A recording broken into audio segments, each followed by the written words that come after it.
Well, I want to welcome everyone to Non-Obvious with Hugh podcast. We're very honored today to have John Feerick, um, John the Good to many, with us today. And he has had a remarkable life, remarkable contribution. And actually, I'm personally thrilled that we're going to have this podcast today. Uh, and I think there's a lot we can learn just with even in a small amount of time of speaking with John. So, John,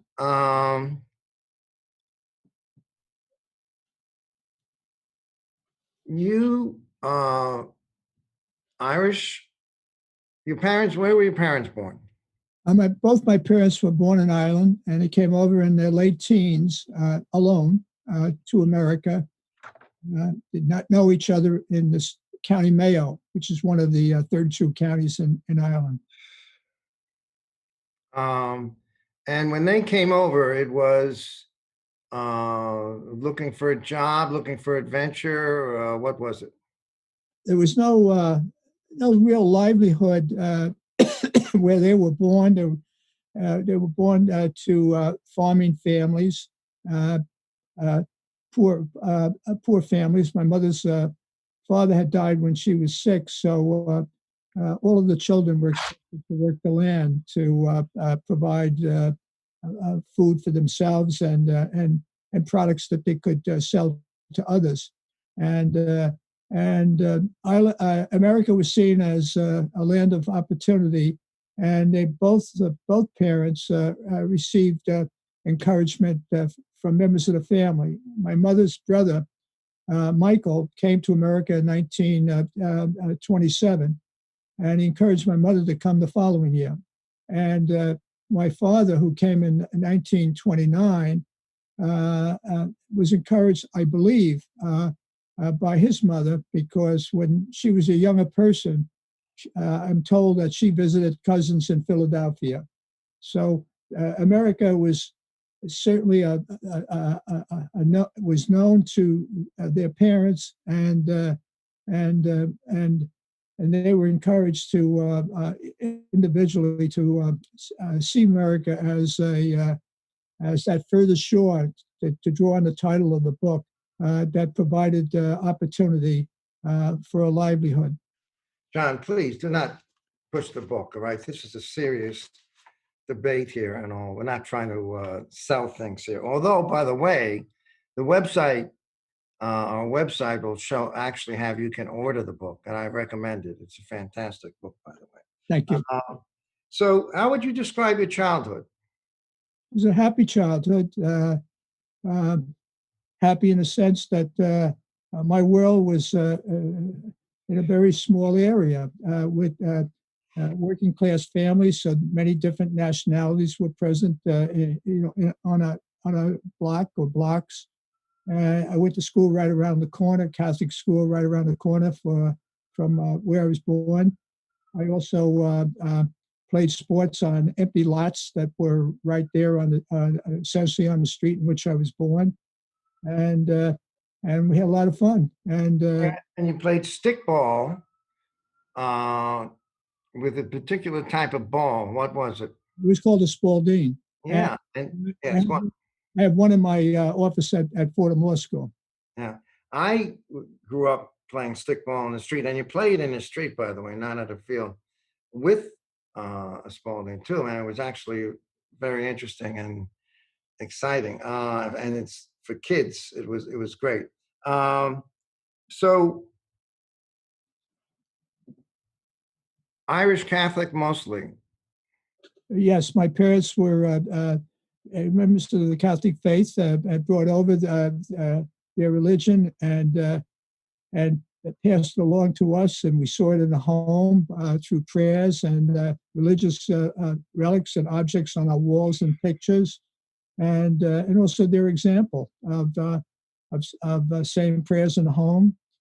And right around the corner, when I was quite young, I went to a Catholic school, and and for 8 years, I was taught by Ursuline sisters, and I was an altar boy at some point for the rest of my time in grammar school. So my faith was everywhere and part of me at home and outside the home. And the neighborhood was all pretty much Irish Catholic immigrants, right? No, we certainly had Irish Catholic immigrants. We had immigrants from Italy, from Germany, and had members of a Jewish community. So it was where the presence wasn't strong was in color diversity, but in terms of national identity, there were a number of nationalities expressed on our block and around where we played ball. All right. So you played. You said you played sports, and growing up, what sports did you play? Well, for the first period of years until probably I got to high school, my favorite sports was certainly stickball. Played baseball and an empty lot across the street from where I was born. We didn't ice skate, but we used roller skates, boxes with we skated and played stoop ball. And those were the sports until I got to high school, and then basketball became a much more important part of my interest. And I speculated that I had some skills that maybe I should have pursued when I was in school, trying out for the teams so I could play basketball. But I found a lot of competition right there in the neighborhood in terms of basketball prowess. What position would you, when you played in basketball, 5-on-5? Well, I was somebody that had quotes a pretty good one-handed shot. That when I was so you were a guard. What's that? So you played guard. Well, you could say that. I mean, we just sort of all my shots weren't from outside. I would move under the basket. I was a little older than some of the kids I played with, and I could jump higher. And I was a pretty good bounder until we started to play those who were much taller than I was. So you were a jock, basically. You could say that, yes. Oh, that's good. Now, in terms of high school, where did you go to high school? I went to high school in Manhattan, on 153rd Street and Amsterdam Avenue. Bishop Du Bois. It was a Catholic high school, part of the Archdiocese of New York.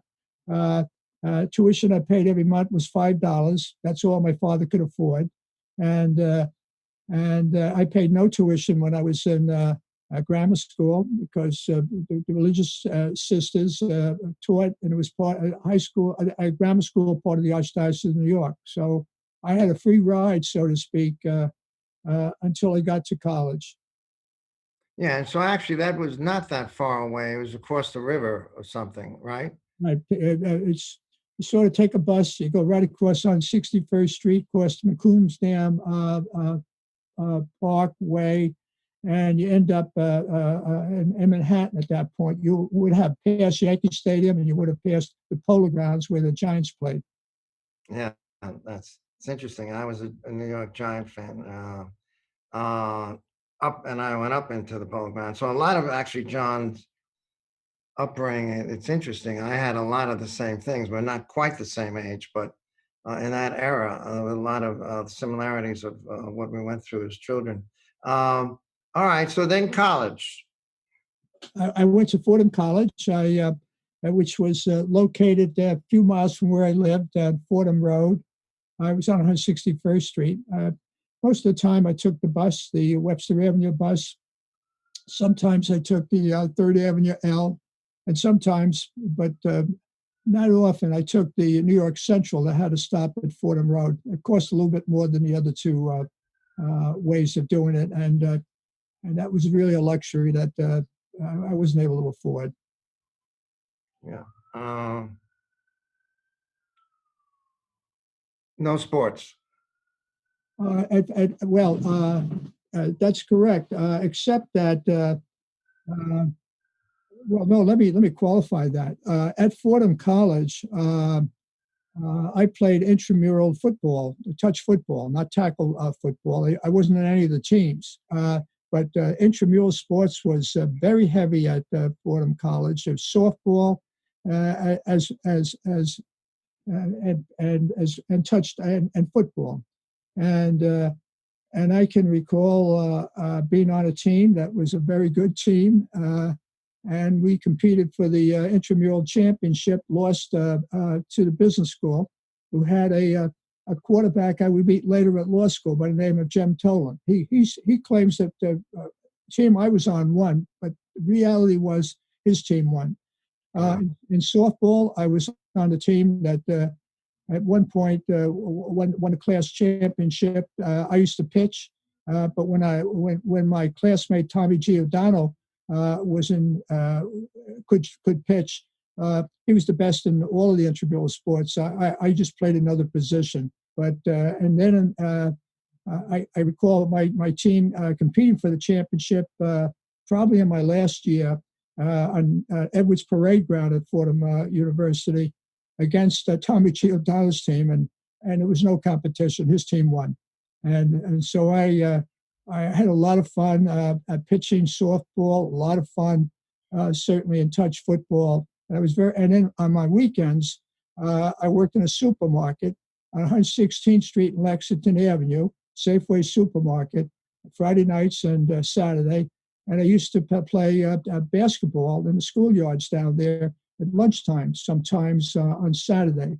Myself and a very big fella who worked in the supermarket, and we thought we were pretty good basketball players, but we sure met a lot of excellent basketball players of color down in Lexington Avenue, maybe 110th Street or so.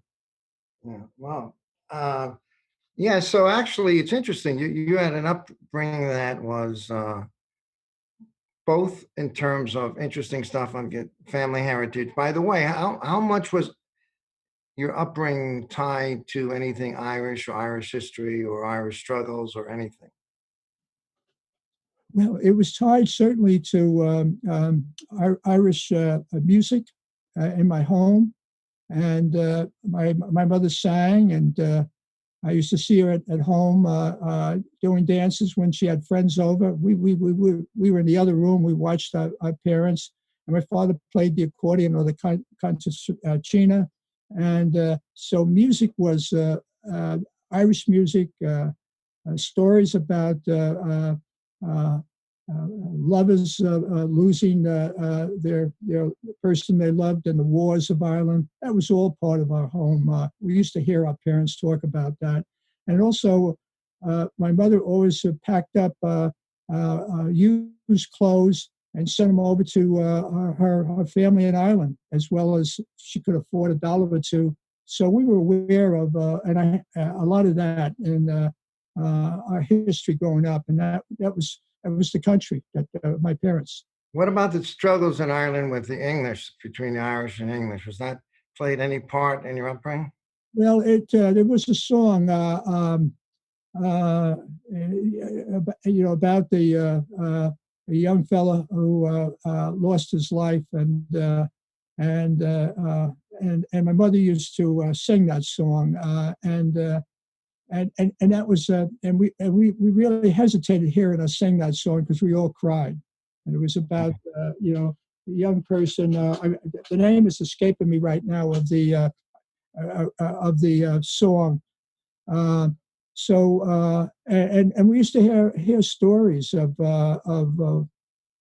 those who lost their lives in conflict.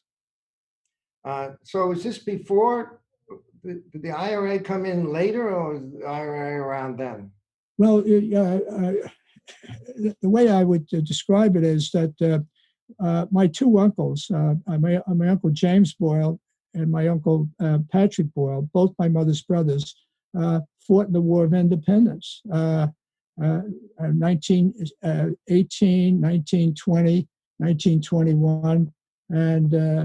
And we were conscious, as we got older, I would say, maybe at the time of college, and certainly law school, I was aware of of Irish history because of the participation of my uncles. And The IRA were the good guys. well, the IRA probably went through a lot of evolution.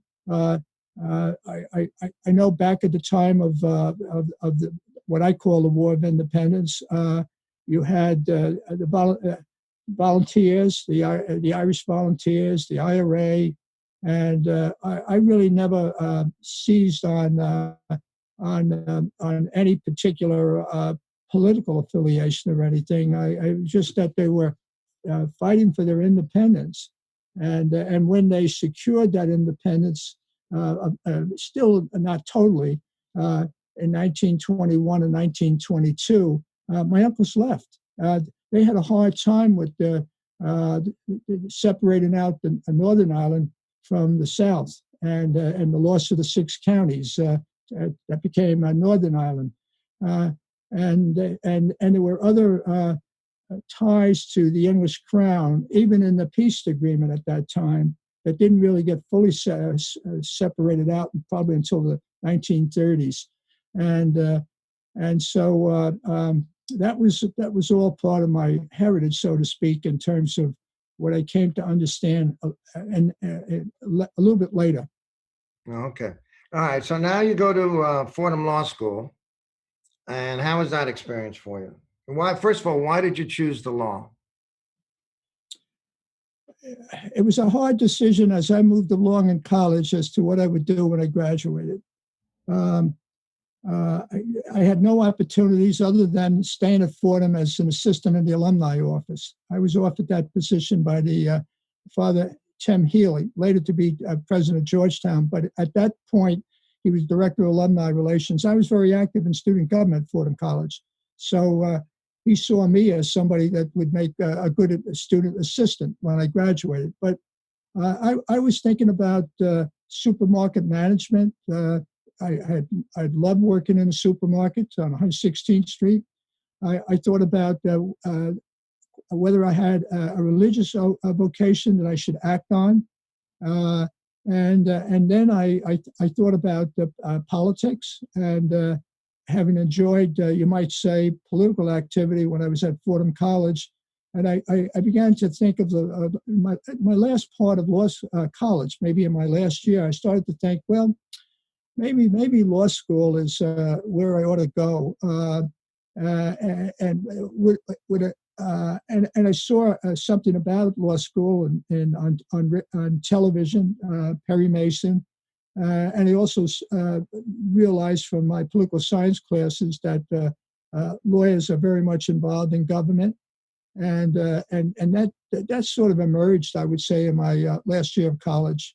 And as for Fordham Law School, I had heard about Fordham Law School, and the idea of staying with a school of my Catholic tradition was very much on my mind, and I focused on St. John's and Fordham Law School.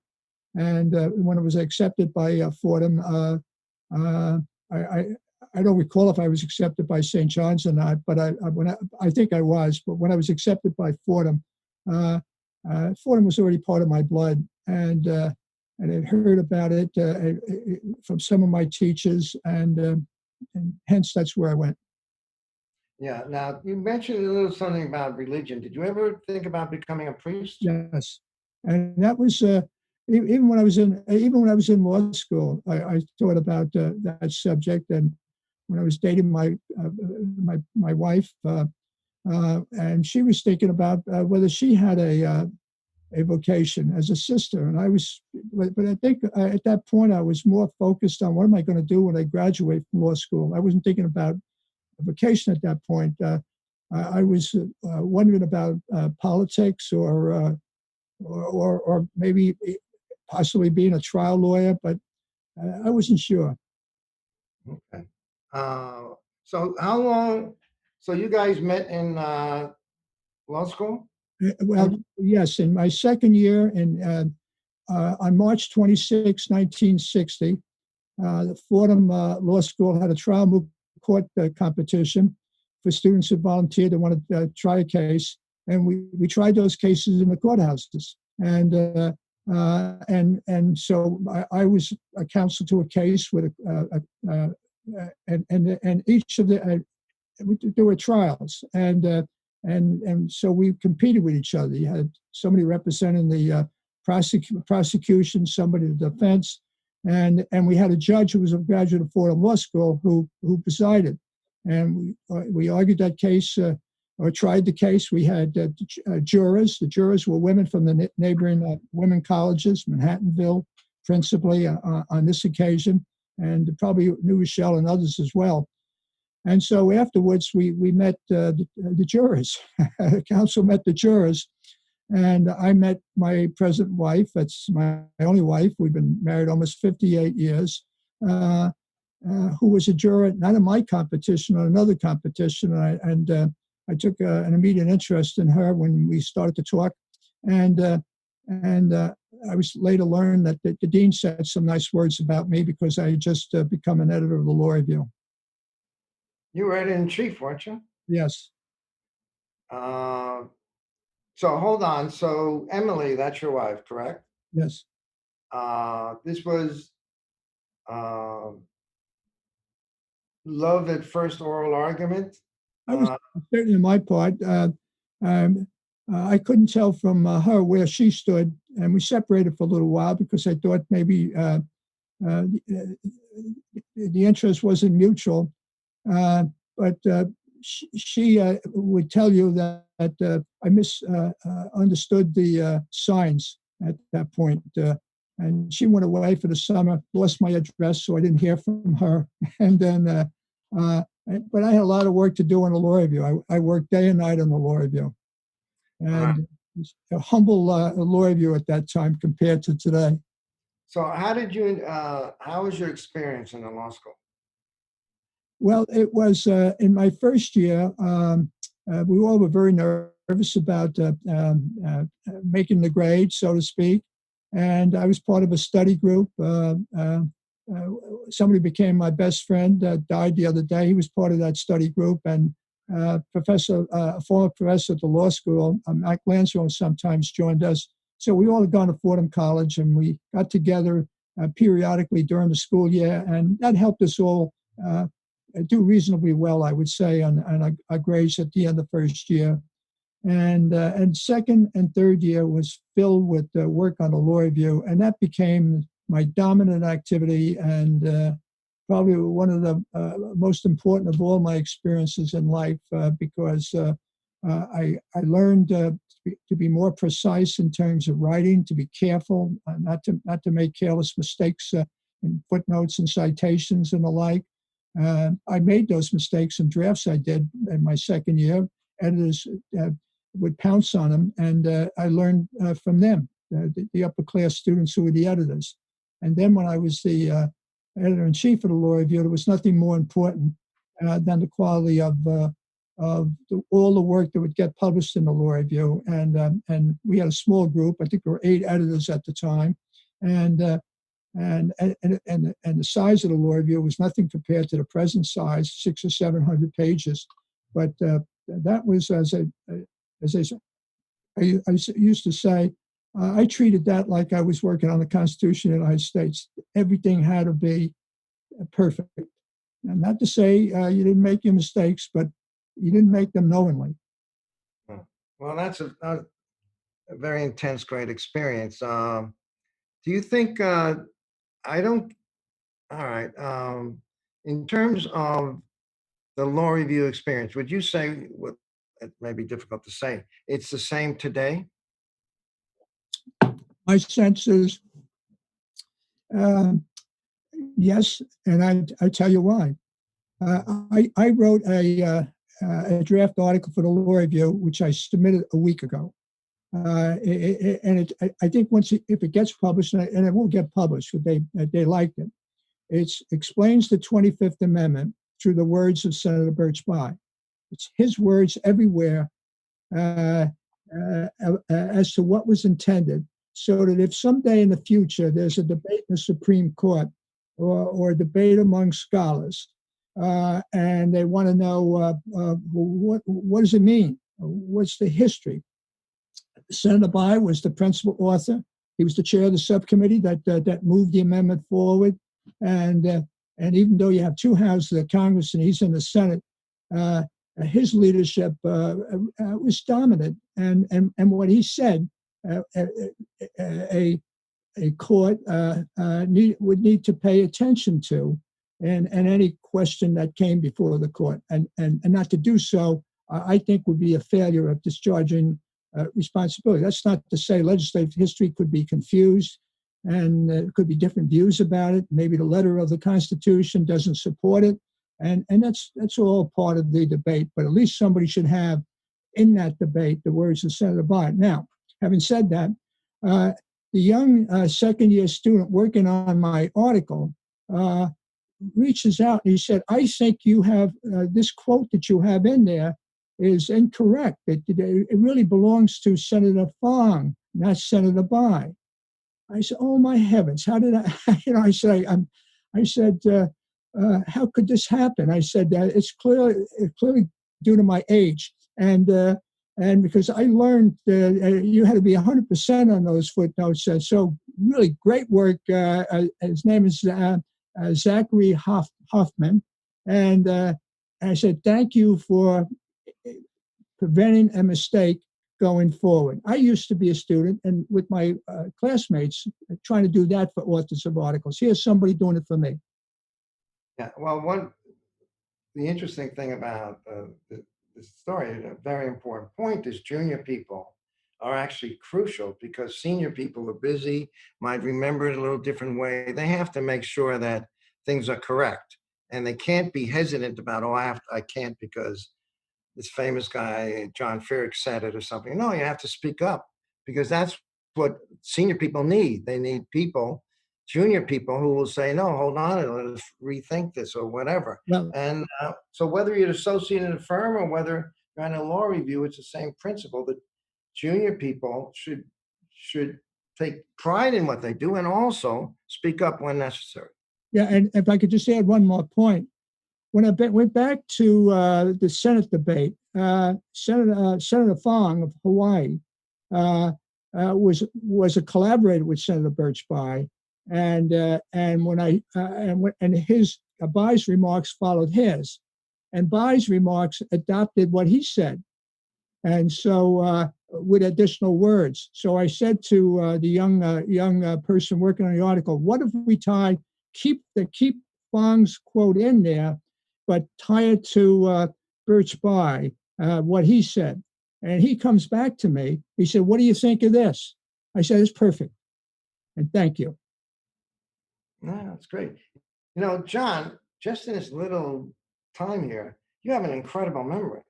You know, the date in which you met your wife, I mean, most men, how many years you were married? I mean, a lot of men can't even remember their anniversary.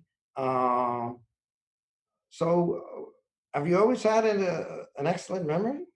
Well, I guess you might say over the years, people have commented about my memory, but I don't hold it out now, you know, as there are a lot I don't remember anymore.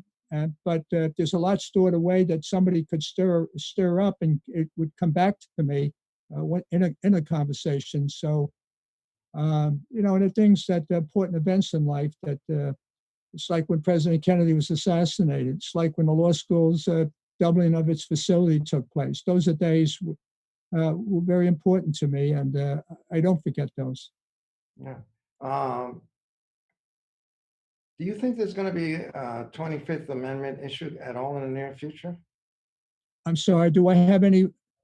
Do you think there's going to be a constitutional issue in the near future that, I mean, the reason you're doing this article is that basically because you're powering up in case there's going to be a debate about the role of the amendment or not?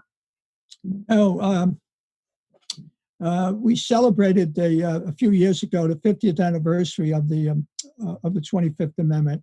We had a program at the law school, and then when Senator Birch Bayh died, we had another program at the law school maybe 2 years ago, and we had a lot of wonderful people who participated, women and men, about his contributions to the Constitution, Title IX, open to sports for women in sports, and in other areas were part of that program.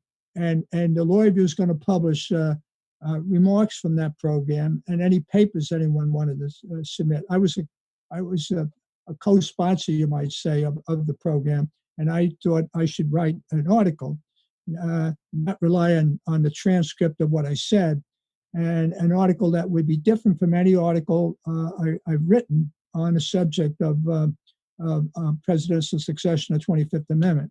And it really is a tribute to somebody who was a great senator, and that was really my purpose in doing the article. It had nothing to do with what might happen at any time now or in the future concerning that subject, other than it would be available as a resource.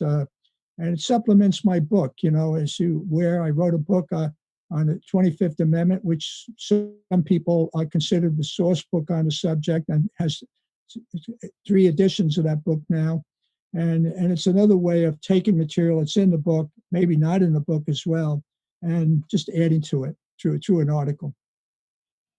Okay, we're going to put on the website also that book as well. So, John, you might actually, and I'm expecting 10%, by the way, of any sales that come from that website. That's not going to be, don't look forward to that as an annuity, because so far, I don't think any of my writings have eventuated, and certainly nothing for me, and I wouldn't take anything. I don't accept anything for anything I write.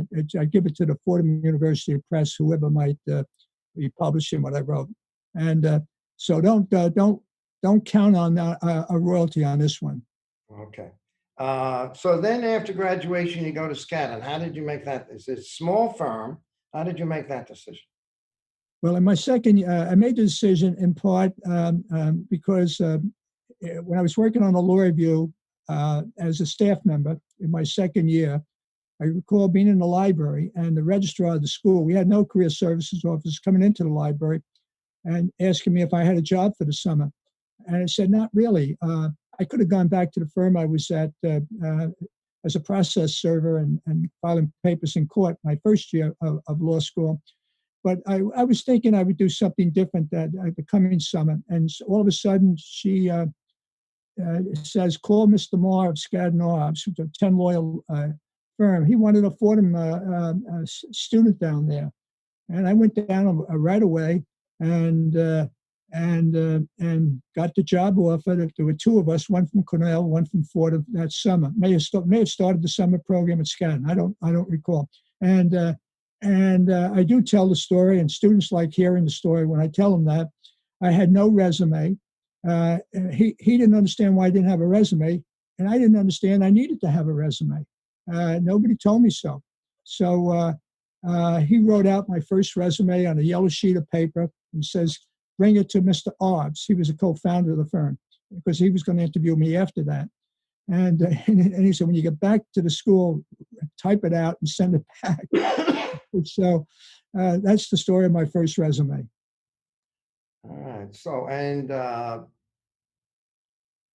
you then went into labor law. So I worked at the firm that summer. They offered me a position, and while I had an opportunity to go to some large firms, because Mulligan, the dean, insisted I go down for some interviews, but a small firm was always who I was. Just a small group. It's like working in a supermarket. It was not a big group, and that's really why I went to Skadden. I really didn't know a lot about it, but I had a good summer experience, and the partners, you work directly with the partners. You don't have any intermediate levels because there weren't many people there. So how did you choose labor law? It was just an accident, because when I came to Skadden, you did a lot of different things as a young associate. I remember working on a trust and estate matter, on helping put together a proxy statement to be filed with the SEC. I recall doing real estate closings, and the firm represented some airlines, New York Airway and Pakistan Airlines, and also a union in the printing field. And Mr. Marr had that representation. And the first matter I got was help him on a matter against the New York Times as to how many people should work a certain machine that had members of the union working on. It was a new machine.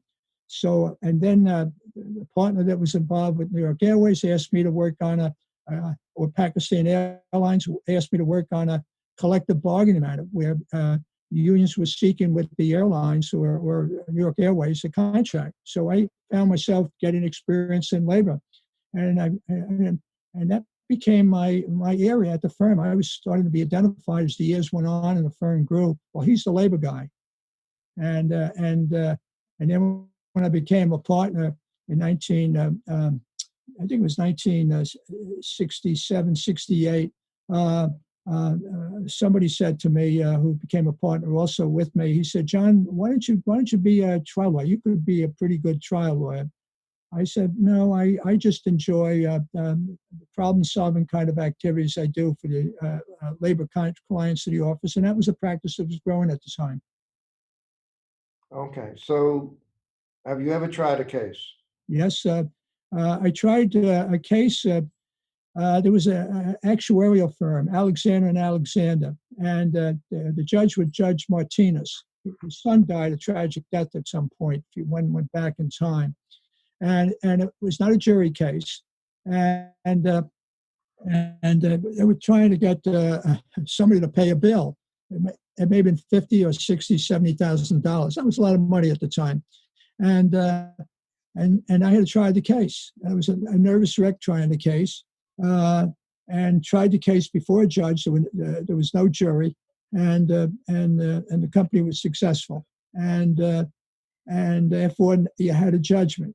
And I'm not sure that the person that was sued to pay the bill ever paid the bill in any event. But that was my first case, and I saw a judge for the first time who I thought was outstanding in terms of judicial temperament.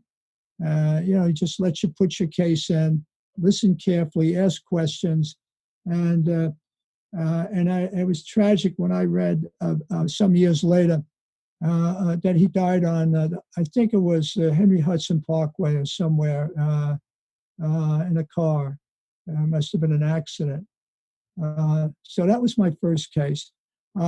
But I was getting a lot of, you could say, related experience trying arbitration cases. I was an advocate in a lot of arbitrations, counsel for the Times and the News and the Post, the best counsel they had, I had to deal with in arbitration cases, proceedings before the National Labor Relations Board that went to hearings. And so I was very active that way. And then there was a lot of matters we had in the early years in the civil court, not the civil court, it was not called that at that point, the city court and the municipal court. And I handled a lot of cases, but they almost all got settled after you make motions, you take discovery, and at some point you engage in, and so most engage in settlements conversations. Most of those cases went to settlement resolutions. So there were very few opportunities. I recall one case, it was a wrongful death case that I had. I also had product liability cases where it was about to be tried, and a judge wanted to see the matter settled and said to me, "Bring the partner down, Feerick." I said, you don't have the authority to settle the case. Bring the partner down. So I brought the partner down, and he persuaded the partners to settle the case. So a case that I thought would go to a trial didn't happen. But that was my experience. I was in the courthouse a lot. Motion part, they call out the motion, your client, you argue it, or you ask that it be adjourned. So I grew up with a lot of court experience, and it would have been nice to be, I suppose, a trial lawyer, but I really enjoyed what I was doing. I saw no reason to change it. So you enjoyed practice? Very much so. It was, a firm grew from 10 lawyers. When I left the firm, it was almost 300 lawyers. And then at some point later, it became 2,000 more lawyers. And I met so many wonderful people. They were my mentors, they're my friends. I look back with tears, and I know with Judge Mulligan, he wanted to me to go to a large firm only because he wanted those who could get into large firms go to the firms, so big firms would understand that Fordham lawyers were worthy of being employed at those firms. And he was trying to expand the horizon of the law school back when I graduated. But I reached out to Judge Mulligan when we were told at the firm that he was thinking of leaving the bench, and I visited with him, and I asked him, is what I'm hearing true? Without telling him what I was hearing, he said it was true, and he explained to me the plight that he was under in terms of the economics of his family when at a time when he wasn't so sure how many years he had left based on age in his own family. And I said, why don't you take a look at Skadden Arps? He already had offers from Shea Gould, and I think possibly Cale Gordon. I know he had conversations with Dennis McInerney, and I think there was at least one or more other firms. They all wanted him. And I said, take a look at Skadden. And he did. Initially he said, well, I don't know anybody there. I said, Judge, I said, you know me and you know a lot of Fordham lawyers, they're all at Skadden. And so he came down, and the firm wanted him to come. And then he asked me, I asked him, because firm asked me, find out what he's looking for in a way of compensation. And he said, I have no expectation. To do what you think's fair. He said, but make sure that I have a life insurance policy. So if anything happens to me, there's a policy on my life that will go to my family. So we came up with some figure, gave it to him. That was the issue. And the only other subject was his place on the letterhead. At that time, you went on the letterhead when you became a partner. So I was on the 7th or 8th partner, whatever it was at that point. And I said to the managing partner of the firm, I said, Mulligan got to be ahead of me. I can't be ahead of him because he was my dean, and he's a circuit court judge, and he had been dean of the law school. So that was an issue in the firm. And then the managing partner eventually came back to me and said, John, we solved the problem. I said, what did you come up with? He said, nobody's name will be on the letterhead anymore. It'll be just the 4 or 5 named partners, and that's it. That's how that precedent was set. It's interesting. You know, it's interesting in our lives, various things, we don't have to go into now, but where we did similar things and met the same people. And Judge Mulligan, when I was clerking in the Second Circuit, we were across the street from the main courthouse, and Judge Gerfine and Judge Mulligan were the only 2 circuit court judges in the building. And I got to know him in the elevator first time. He just introduced. He said, "Hi, I'm Bill Mulligan." I mean, he had no airs about him, and we got on actually beautifully. He was a wonderful guy.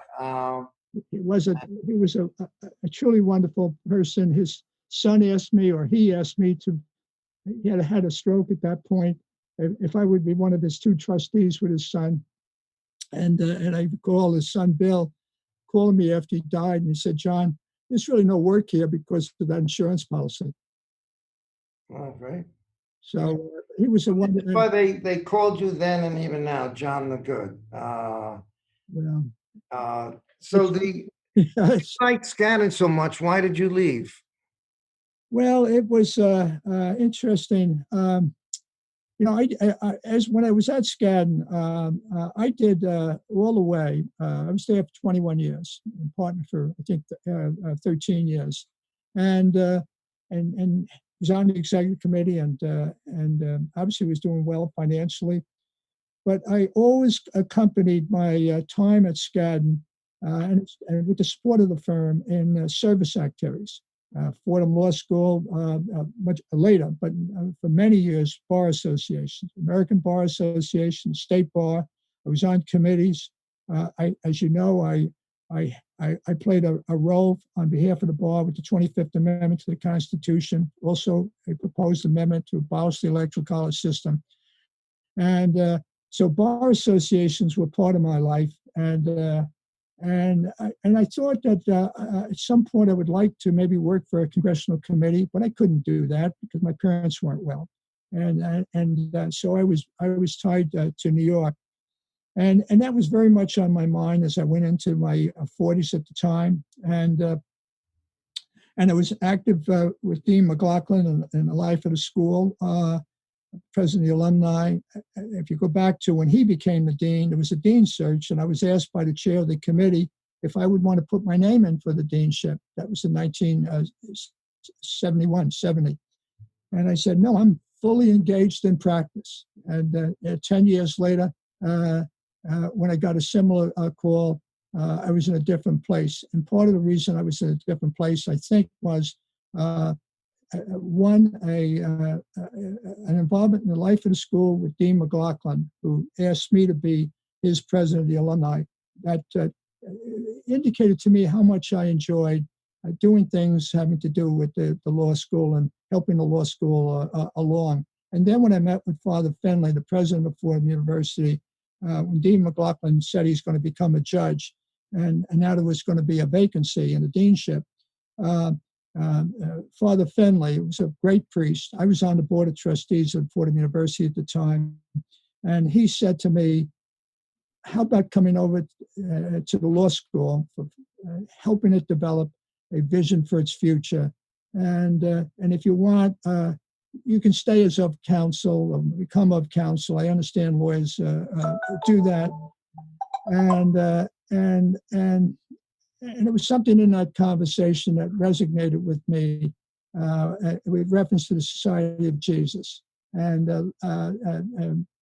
seeking assistance through the deanship of the dean of the law school, leading in perpetuating and maybe shaping a vision for the future of the school.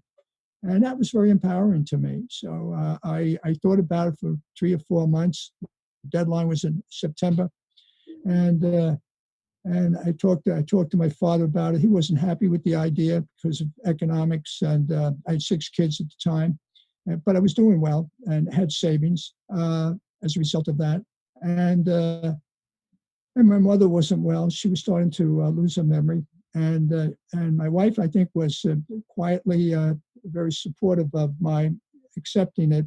I think, in part, thought that I'd have a lot more time on to spend with her and the family. And so when I put it all together, I guess I just said, well, you're not going to be able to come back this way. You're leaving what you built, so to speak, after 21 years. And I said, well, take a chance. And because there was something in me that said that this is really going to be my opportunity to serve full time. I saw it as a service position. Okay, when you got to school, were you surprised by anything, or you've been, alumni association student, everything else? Was there anything there that you weren't expecting? I would say a lot. For 2 years, there was uneasiness. When I was a practicing lawyer and now became dean of a law school. I used to go to meetings of law school deans across the country, and maybe there was 1 or 2 who'd gone from practice into the deanship immediately, but you didn't see that in any of the major law schools at the time. And so I felt, who's this guy? They were scholars and teachers, and they come up in the academic enterprise. I did not. And so there was a little bit of that. And then I began to realize so much of my work was I didn't really think that would be the case. It would be fundraising to get a building expansion in place, and idea of then leaving fundraising. One couldn't dream and support things at the school if you weren't a dean that went out and tried to raise money. We had no development staff to speak of. We maybe had 1 person to help the dean at that point, early on in my deanship. I began to settle in. We had a lot of expectations by the faculty. They weren't happy with it. Some weren't happy with their salaries. Uh, uh, there was a need for some additional people in the library, additional secretarial support.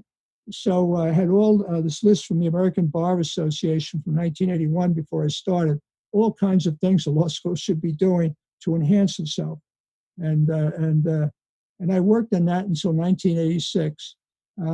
Started in 82. And in 1986, the ABA says to the law school, you no longer have to submit these reports that I would have to report what we're doing maybe two or three times a year.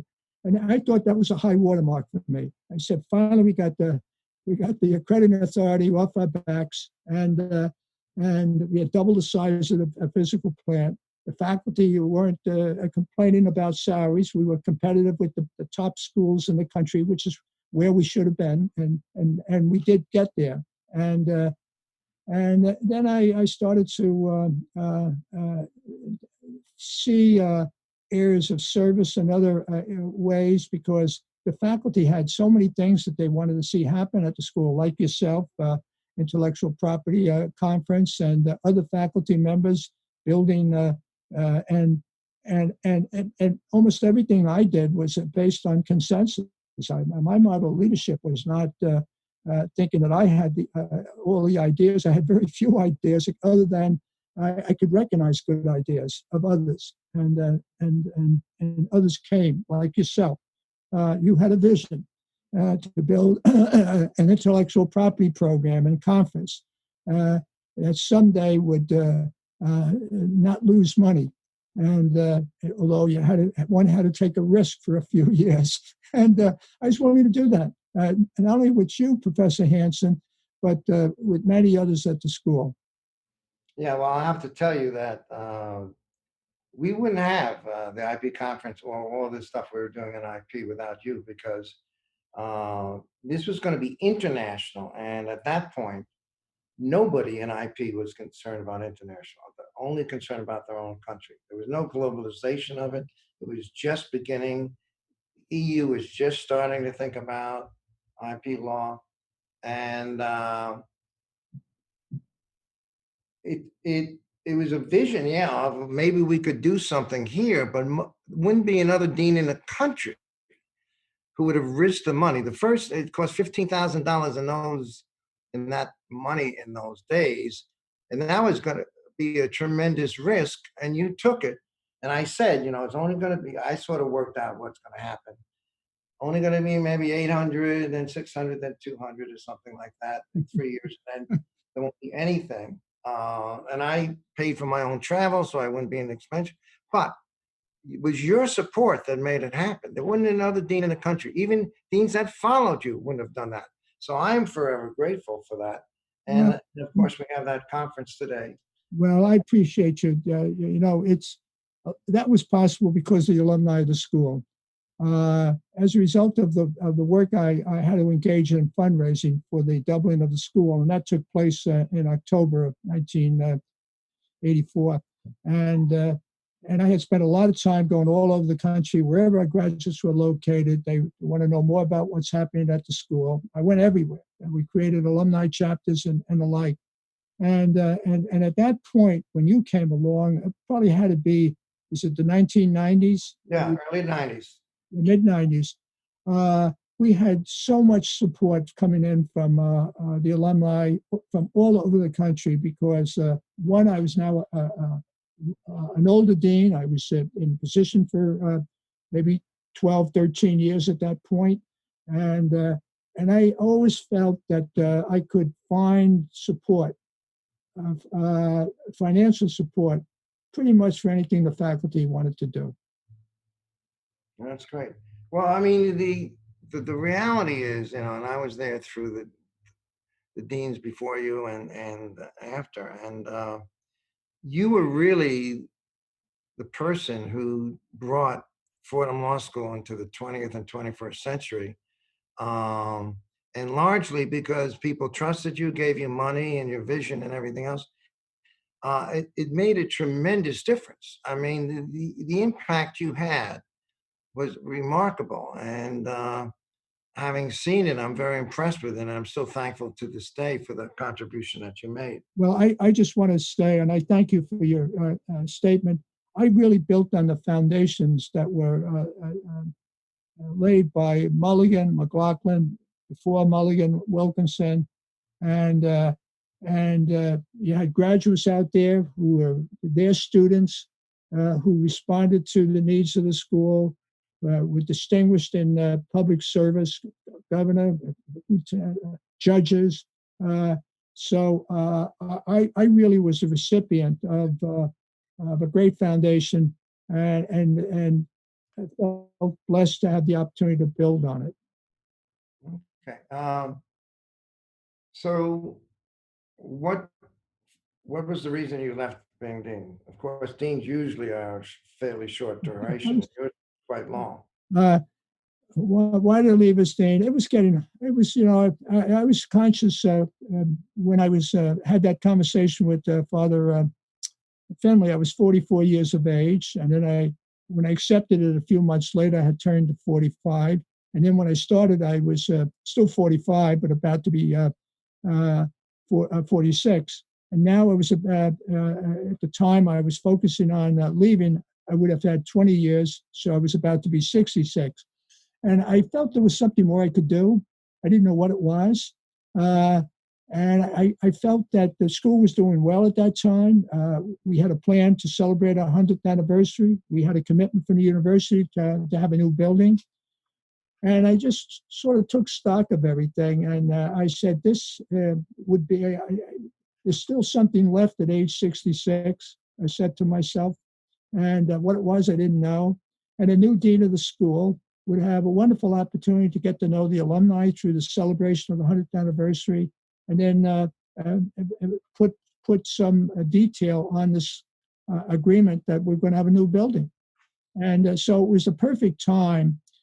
I thought school was strong, the market was fine for employment by our students, and if I thought there was a weakness, certainly need for a new building. It could be adjacent to the old building, which is what I thought at the time, or it could be an entirely new building as it came to be 2014.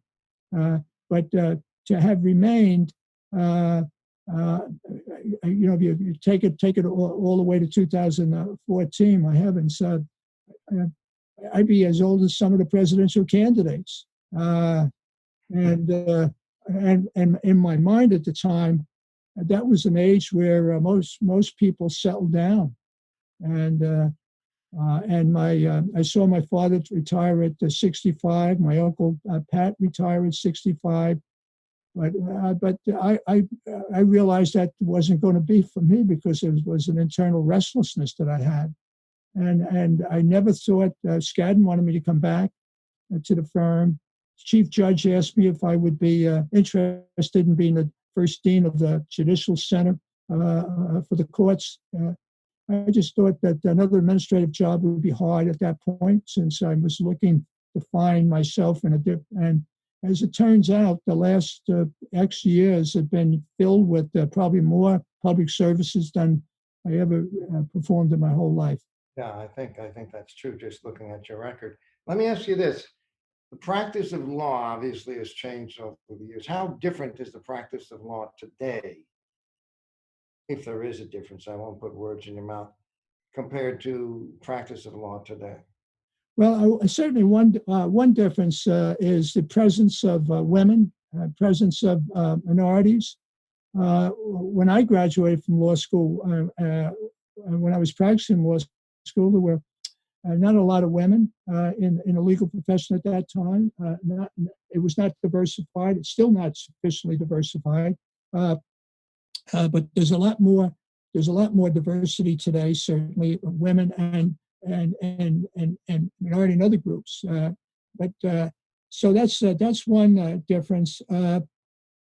Another difference is. There was a tradition that I picked up at a firm like Skadden. It was a small firm when I started there. It was important to get involved in the work of Bar Association, and see the bar associations and their committees as a way to serve. And so I got very heavily involved, as I mentioned before, and there came a time, I would not just the last decade, but maybe a little bit before that, that I was noticing that fewer and fewer lawyers seemed to be going into the bar association activities as much as was present relative to the number of lawyers in my generation. Now, having said that, City Bar told me at their annual meeting, not told me, but told us at the annual meeting, which was a virtual meeting, that the membership just passed 25,000. So there may be a more strengthening going on of the Bar Association. I think the American Bar Association has been challenged financially and maybe in the membership area, but I think they're working at that too. So there wasn't any question early on that was an important part of who you were as a lawyer, to join a bar association and contribute, get to know other lawyers, work with other lawyers, and contribute to the common good. So I see that as a change. And also, it was an emphasis on billing clients, certainly in my years, and the importance of economics, but the balance with service obligations at the same time. And today, I think it's maybe harder for people to do things because they need two spouses working to support just a modest livelihood, have a house, and you got educational costs for your children. So getting involved in some of the kinds of activities I was encouraged to get involved in, may be different today because of the circumstances of a lot of lawyers, but there are a lot of lawyers doing a lot of good. And I was asked to give a talk today, later this year, at a program the City Bar is putting together on the rule of law about what I would say about the expectations people going into the legal profession should have in terms of their lives in the law. And I happen to share with the person who interviewed me today about giving a talk on that subject, what I said in 2017 at an American Bar Association meeting, that only 20% of the legal needs of the people of the country are being satisfied by counsel, because most people can't afford counsel. Poor people, working class people, and that places a major obligation on all of us who are lawyers to ask ourselves how we can contribute to dealing with that growing societal need for access to justice. And people hesitate with a good claim to go to court because they can't afford attorney, can't afford the legal fees, or they're getting thrown out of where they live. And how do you help them? And that's been an ethical aspiration of our profession in our codes of ethics for a long time. So I think that's a real challenge for this generation and generations to come of lawyers. And I remain engaged, like yourself, in that field, feeling I have an obligation to do so as long as I have the health to do so. Yeah, well, in defense of some of the lawyers, is the world 2008 recession, I think, caused companies to think differently about legal fees. I mean, it used to be, when I graduated, institutional clients and maybe two rainmakers, and everyone else was doing the law. And after that, they were looking for ways to reduce costs. And they saw these law firms with large bills and are largely billed by young associates and hourly work. And they just said enough is enough. And now we want you to give us the price for this, the price for this. We don't even want first and second year associates on the case. You can train them. We're not going to train them. And the loyalty of the client, which there used to be to the firm, if you did a especially if you did a great job on a case, you'd get the next case. That is sort of left for more of a bottom. In fact, I don't blame the lawyers. Marketing people, I think, have taken over a lot of the firms and what they're doing. And so the lawyers themselves don't have security. So the firm is not loyal necessarily to the lawyers like they used to be. And with the headhunters and everything else going around, a lot of lawyers aren't loyal to the firm. So unfortunately, the economics of the situation has caused people to have less time, as you say, for bar associations or less time for the poor. I hope things that can be changed, but it is the law, the practice itself is still kind of a joyous thing of actually doing the law. It's the stuff around it that's become more difficult, and hopefully in the future, I think I hope we can find ways to sort of recapture some of where the law was a jealous mistress, and I don't think many two people think of it now. But let me just add that I will send you after this program today a memorandum I got, or an email I got from my colleague, comparing 2008 and the present moment in terms of diversity in the legal profession. How women, as a percentage of the lawyer population, and diversity of color and other categories, where that was relative to the size of the profession in 2008, where it is today. There's been a great concern that groups are going to be adversely impacted. Put aside, bottom lines and costs. I understand that. So that the challenge going forward is still with us, to be sure that diversity doesn't get lost in the change in economics and demands as a result of the virus and the present moment. Yeah, that's a very important point. Okay, law schools. How different are law schools today from when you took over being the dean? Well, night and day.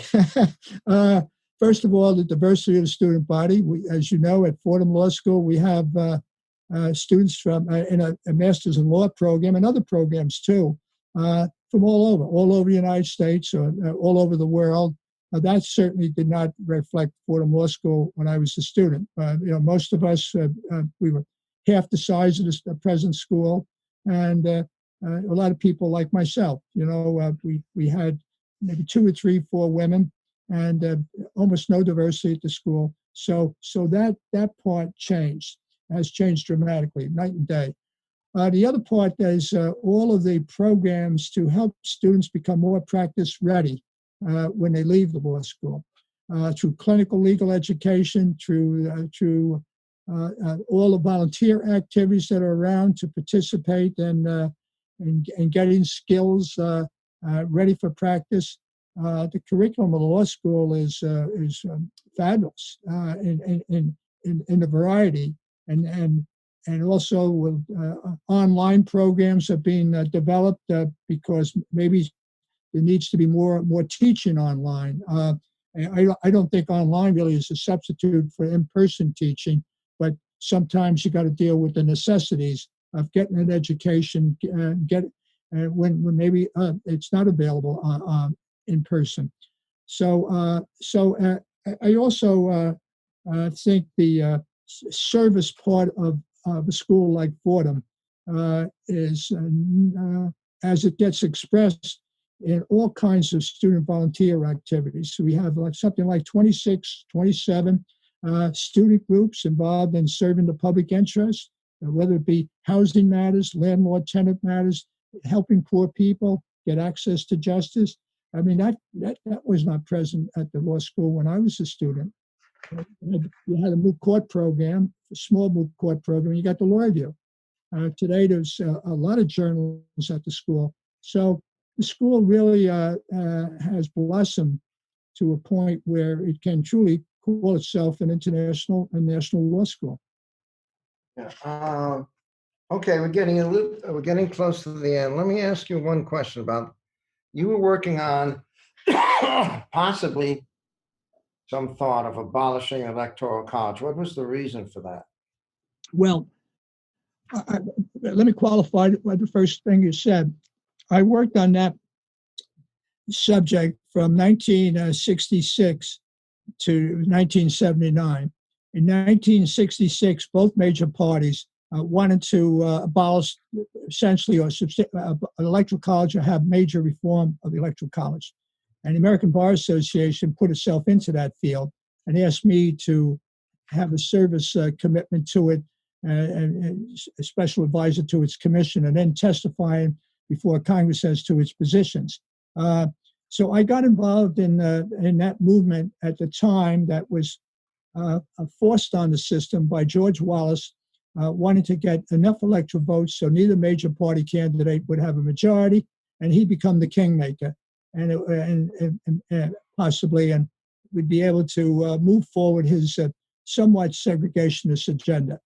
And I left the course at that point because my life. I became dean of the law school a few years after the vote was in 1979. It was at a high support for the reform, passed the House of Representatives by almost an 80% vote, and then as the years went on, less interest. And today, you wouldn't be able to get a favorable vote, in my opinion, to abolish the college. And I've done an article recently for the American Magazine at their request on the subject of the Electoral College. I may do an article for the Fordham Law Review next year that updates an article I did in 1968, why it should be abolished. I gave all the reasons in that article. And just to take a look at those issues today, and not that I think there's anything's about to happen in a way of reform, but that was never my test for doing something that I'd be interested in doing. So I don't know if it's answers your question fully, but my agenda at this point is pretty much focused on developing a civics agenda for myself and my social justice center, and maybe for our school to think about where lawyers get involved in educating about the rule of law, about our Constitution in the primary grades and in the secondary grades. And over the last month, I've had with people I served with at the Social Justice Center, conversations with groups in New York City that are very much engaged in civics education at a time where they're cutting the cost and not giving more support to civics education. On the contrary, I feel that we got to build civics education to have a long enduring society of citizens who understand the values of our country, get engaged in the values of our country, and there's a lot of people out there who are promoting that agenda, including Judge Katzman, Chief Judge of the Second Circuit, and others. And it's where I see myself, whatever energy I have left, working on. Yeah. Well, I mean, it's incredible. You're still doing stuff as strongly and even more now than ever. So you're really quite remarkable. My final question is, in your life, if you could change one thing, maybe you don't want to, if you could change one thing, what would you have changed? Well, I would have tried to focus on how I might have done a better job in striking balance between activities and work life and your family. And I'm now at a point where all of my children are in their 40s and 50s, and I love them dearly. I know that I know they feel that way about their parents, but I wish that I had done more with my children, particularly the younger children. When you have a large family, you get older, right? When they're younger, when you have the younger kids, and I was accelerating at that point in terms of my work life, and so I didn't have the kind of time with my two sons. I have 4 daughters and 2 sons, and I say to myself, those years are gone. You can't recover those years. And I see my grandchildren graduating from. We have the first of 11 grandchildren got a first postgraduate degree the other day from Fordham, and we got two kids. So that's the area I would. How could I figure out the balance. And I think the current generation of lawyers, as I say, with a working spouse, are trying to strike that, and maybe given more time to that, which means it takes away from bar association activities possibly. But there's a lot of ways you can serve the bar through bar association activities and create the time. I think, notwithstanding. So that's really where I would be in terms of other parts of my life. I thought I might be involved in the elective process, maybe politics, but I found myself right at the beginning of my life involved in the crafting of a constitutional amendment, and it came home to me. Maybe my role was to some extent be a reformer. Yeah, well, to a large extent. Well, John, all I can say is, for me, you'll always be John the Good. You're still the John the Good. And for the people listening, John is never like that, people calling him John the Good, but he actually is John the Good. And thanks so much for your time today. I've really enjoyed it. And congratulations on all you've done and all you'll do in the future. Thank you. Thank you, and all the best to you. It's an honor and privilege to participate. And I thank your colleagues as well. Thank you.